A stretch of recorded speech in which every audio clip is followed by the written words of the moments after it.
इनको 5,000 बाबा की जागीर है, दूर क्या है, और बोलते हम ओएसीडी टीम है, वोट काटता है। अरे भाई, मैं इलेक्शन चुनाव लड़ता हूँ, सबके सामने आके लड़ता हूँ, बगैर किसी से डरे लड़ता हूँ। मेरी जान पर कई मरतबा हमला हुआ, गाड़ी पर गोलियां चली, मगर हम बिकने वाले नहीं हैं दौलत के आगे। ना हम दौलत के आगे बिकने वाले हैं, ना हम ताकत के आगे झुकने वाले हैं।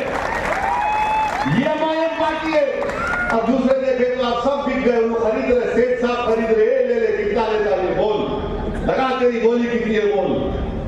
हराज हो रहा है पॉलिटिशियंस का इलेक्ट्रल बॉन्ड के नाम पर।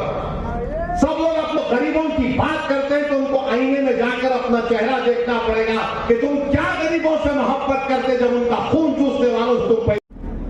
और मैं आपको ये बताना चाहूंगा कि 13 मई के दिन पार्लियामेंट के इलेक्शन का मतदान का दिन है और इम्तियाज जलील साहब का निशान पतंग है। 2019 में भी आप तमाम ने मिलकर एक नई तारीख बनाई थी और आपने यहाँ से अपने वोट का इस्तेमाल गंगापुर से इम्तियाज जलील साहब के हक में करिए।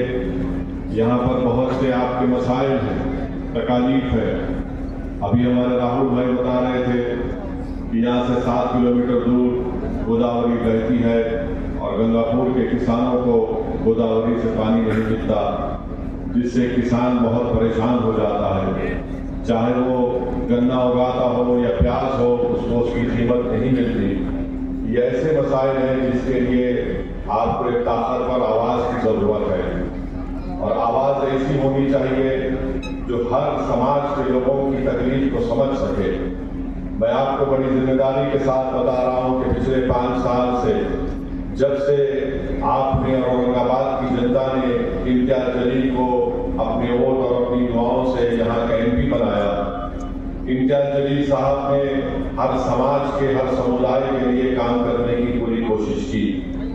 और आप जानते हैं कि इनके 5 साल में, बल्कि पूरे 5 साल में 1.5 साल तो कोविड के जरिए खत्म हो गए और कोविड में लोग मर रहे थे, तकालीफ उठा रहे थे।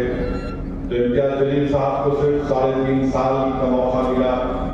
एमपी लाइफ फंड भी हम तमाम को नहीं मिला। जितना भी फंड मिला, इम्तियाज जलील साहब ने उसका इस्तेमाल करने की कोशिश की और उसके जरिए से उन्होंने हर मुकाम पर डेवलपमेंट करवाया।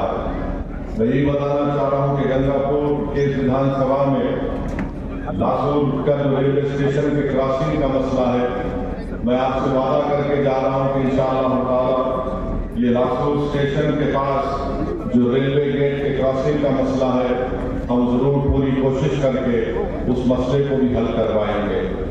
मेरी आप तमाम से अपील है कि 5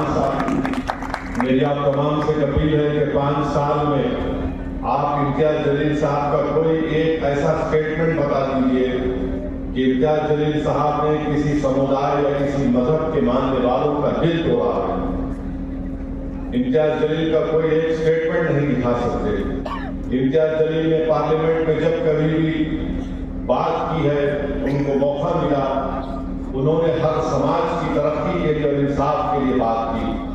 आप जानते हैं कि पार्लियामेंट में धनगर समाज के रिजर्वेशन की बात एक नहीं कई मरतबा एमआईएम पार्टी की तरफ से इम्तियाज जलील साहब ने इस मसले को उठाया। पार्लियामेंट का आखिरी सेशन हो रहा था जनवरी में, उसमें आप देख लीजिए इम्तियाज जलील की तकरीर है, तो स्पीच है जिसमें इम्तियाज जलील ने धनगर समाज से इंसाफ का मुतालबा किया।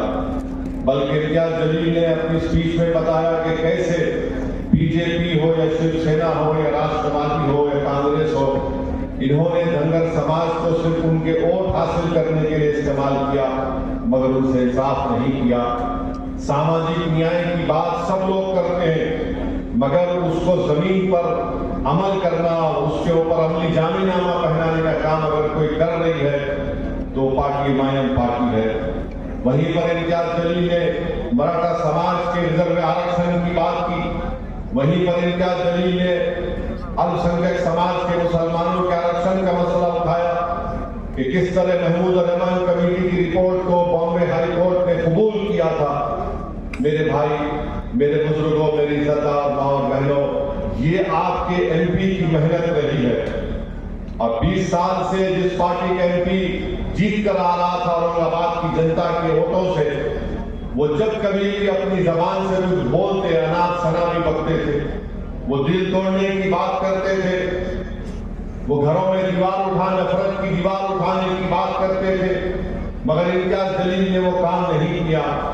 अब आप देख रहे हैं कि 2 शिवसेना, 2 राष्ट्रवादी, 1 बीजेपी, 1 कांग्रेस, ये 6 मिलकर इम्तियाज जलील की कामयाबी को रोकने के लिए आ रहे हैं। ये जान चुके हैं कि अकेले नहीं मुकाबला कर सकते, इम्तियाज जलील को रोक नहीं सकते। तो दोनों शिवसेना, दोनों राष्ट्रवादी, 1 कांग्रेस, 1 बीजेपी मिलकर एक कोशिश कर रहे हैं कि इम्तियाज जलील की कामयाबी को रोका जाए। एक शिवसेना का 20 साल से जिसको औरंगाबाद की जनता ने अपनी खिदमत करने के लिए एमपी बनाया, वो आज कह रहा है कि भाइयों बहनों, मेरा आखिरी इलेक्शन में मेरी मदद कर दो। मैं उससे कहना चाह रहा हूं कि आखिरी इलेक्शन 2019 में हो चुका है, अब कोई तरह आखिरी इलेक्शन नहीं है। 20 साल तुमको औरंगाबाद की जनता ने मौका दिया। 20 साल में तुम बहुत कुछ कर सकते थे। 20 साल में बच्चों की शादी हो जाती, तुम 20 साल में कुछ भी नहीं कर सके औरंगाबाद को। अगर हम उनके 20 साल के स्टेटमेंट को निकालेंगे, एक से एक वाहियात किस्म की बातें उन्होंने की, नफरत की बातें की, मगर एक बात तो है कि इम्तियाज जलील को आपने कामयाब किया, धनगर समाज ने किया, दलित समाज ने किया, मातंग समाज ने किया। इम्तियाज जलील को मराठाओं ने वोट